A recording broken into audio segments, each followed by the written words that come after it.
انا عايز اخد شقه بنظام التمويل العقاري.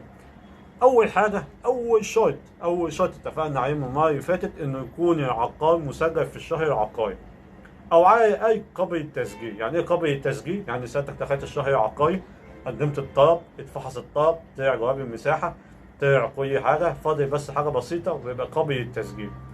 وان تكوني واخده رخصه البناء، يعني يكون المبنى اللي انت بتاخد فيه واخد رخصه مباني، مش مبني بالطريقه بتاعت زمان دي بتاعت قبل الثوره وسنه 2011 و2010.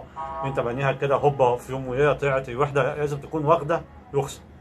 تالت حاجه، لازم تكون الوحده متشطبه تشطيب كامل وجاهزه بمرافق وجاهزه للمعيشه، يعني متبرطه، فيها نقاشه، فيها تليفون، فيها غاز.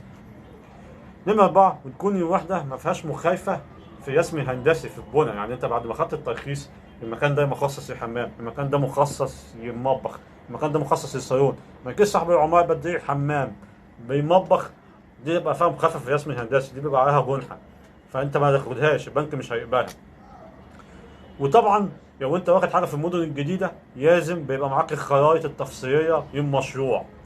وطبعا لو واخد حاجه من المجتمعات الجديده لازم بتاخد موافقه هيئه المجتمعات العمرانيه الجديده للمشروع، ويديك كده جواب موجه للبنك اللي انت بتشتري منه. يعني انت هتاخد مثلا قرض من بنك سين ولا بنك صاد، لازم هيئه المجتمعات العمرانيه بتدي حضرتك وثيقه تقول لك اهي هي موافقه ان انت تبيعي وحده او ترهنها او تتصرف فيها.